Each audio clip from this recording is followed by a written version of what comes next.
Hello everybody, welcome to another video. Thank you so much for stopping by. Today we are doing this quick and easy makeup application, and right now it's about 6:23 in the morning, and by 8 o'clock I need to be at the office. So I'm just gonna start by applying sunscreen. I already did my skincare, so I'm using this Nivea sunscreen. It's very much lightweight and I enjoy it a lot. And then I'm gonna go on to the primer. I'm using this mattifying primer from Rimmel London. I have oily skin, so I always have to use a mattifying primer, especially at the center of my face. That is where I get the most oily. And then we're just gonna jump straight into concealer, since we're not gonna be using any foundation on this look. So I'm gonna be using two concealers. One is a shade that is very close to my skin tone. That's gonna help me with coverage and just offsetting the little bit of darkness that is showing under my eyes as well as around my mouth area. And then the lighter concealer is just going to give me that bit of brightness that I want, especially under my eyes. So I'm now going to just apply the lighter concealer on top of the other concealer, and then I'm going to start blending using this beauty sponge. I'm just going to blend out the concealer. As you can see, I'm blending it using the butt of the beauty sponge and blending it outwards towards my cheeks, towards the outer part of my face. I'm just making sure that I'm blending it very well. I don't want any lines of demarcation, especially since I'm not going to be using any liquid foundation or any cream foundation or anything of that nature. So I'm just going to continue blending, making sure that everything is blended in nicely and that there are no lines of demarcation. And as you can see, I'm using the butt of the beauty sponge just to diffuse the line that is caused by the concealer after blending under my eyes. So I want to just make sure that that is diffused. And I'm now going to apply one more layer of concealer, especially right under my eyes, just to make sure that I get the coverage that I want, to make sure that there is no darkness that is peeking through the concealer. And then I'm gonna blend, and then I'm gonna continue to blend it out and just to make sure that everything is seamless and there are no lines. And then I'm just gonna jump straight to setting my under eyes, and just to make sure that I don't crease, I make sure that I set my under eyes immediately after blending out my concealer. So I'm using this powder from Revlon. I'm going to leave everything in the description box, so I'm not gonna get into much detail about the products, but I'm gonna leave those details in the description box. Now I'm gonna use this L'Oreal powder just to set the rest of my face and just to make sure that I even out the complexion on my face, even on the areas where I did not apply any concealer. Now the coverage on this powder is very good. As you can see, the dark spots that were on my forehead, they are now covered. You can barely tell that I have that dark spot that was on my forehead. So I'm really enjoying this powder. And then I'm gonna go ahead and use this Studio Fix powder from MAC Cosmetics just to make sure that I have a bit of dimension on my forehead as well as on my cheeks. This is in the shade NC47, so it's a shade or two darker than the powder that I used on the rest of my face. So this powder is going to act as a bit of a contour just to bring back some shadows on my face. And I'm gonna be applying this powder on my forehead as well as just below my cheekbones as well as on my ears.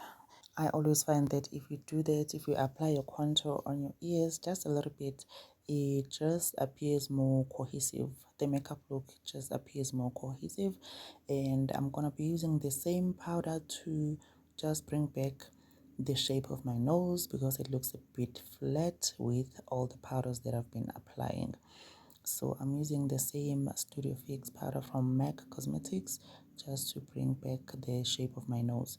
And then I'm also going to be using the same powder to my eyelids. Whenever I don't have time to apply eyeshadow or whenever I want a more natural look, I always find that using the same powder that you used as your bronzer or as your contour to your eyelids, it just brings the whole makeup look together. It looks really good as opposed to not applying anything on your eyelids. So I always just want to have a little bit of something, so that's why I'm using this powder. And then I'm gonna move on to my brows, and I'm using this skinny brow artist from L'Oreal Paris. It has both the spoolie as well as the pencil, so I'm really enjoying this pencil, the fact that it's so skinny and you can achieve those brow like strokes and it's not too pigmented, so I enjoy that as well because you won't find yourself having brows that are so much darker than your natural brows. So I really love this pencil. I'm gonna leave all the details in the description box.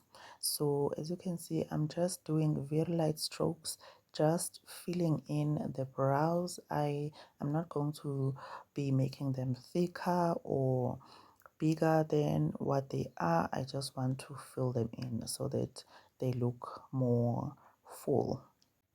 The brows are done. I'm now gonna be moving on to applying the mascara. I'm using this mascara from Essence. It's the Lash Princess mascara. This mascara, it really is my favorite mascara and it's very affordable. I'll leave the details in the description box. And then I'm gonna move on to liner. I'm gonna be using these aqua activated eyeliners.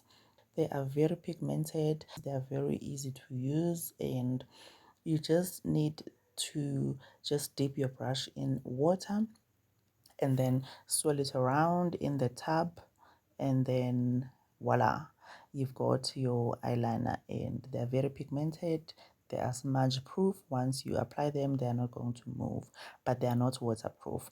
I'm gonna leave everything in the description box if you want to get yourself some of these aqua activated liners. You can use my discount code STORGO10 to get 10% off on your purchase. Moving on to lashes, I'm just gonna be applying these textured lashes from Clicks. These are really my go-to lashes. I really enjoy them. They're not too thick, perfect for a more natural looking makeup look. Moving on to lips, I'm going to be using two liners. This one from Wet n Wild and this one from Essence.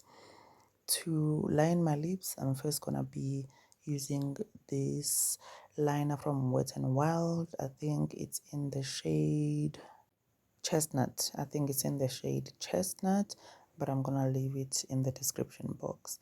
And then I'm also going to use it to just fill in my lips. And then I'm gonna use this brown liner from Essence in the shade Hot Chocolate just to outline my lip. And then for lipstick, I'm gonna use this lipstick from MAC Cosmetics as well as this liquid high shine lipstick from Wet n Wild. I'm gonna leave the shades in the description box. So I'm just going to apply that, just make sure that everything is blended in nicely. You don't always find a liquid lipstick that is both pigmented as well as moisturizing. I must say this liquid lipstick from Wet n Wild is my go-to liquid lipstick. Very moisturizing, very pigmented. Moving on to blush, I'm gonna use this pinkish matte blush. I really enjoy this blush. It's not too pigmented. It's just got the perfect amount of pigment, because I can easily go overboard with blush. If it's too pigmented, it's a problem, because I can't control myself with blush. Now, moving on to setting spray, I'm going to use this Maybelline Lasting Fix setting spray just to set everything and just to melt everything together and get rid of that powdery look. And then we are done. I'm very pleased with how this look came together. Here's the final look, and I hope you enjoyed this video as well. If you did, do give it a thumbs up, and also do click that subscribe button and become part of the family. And thank you so much once again. I will see you on the next one.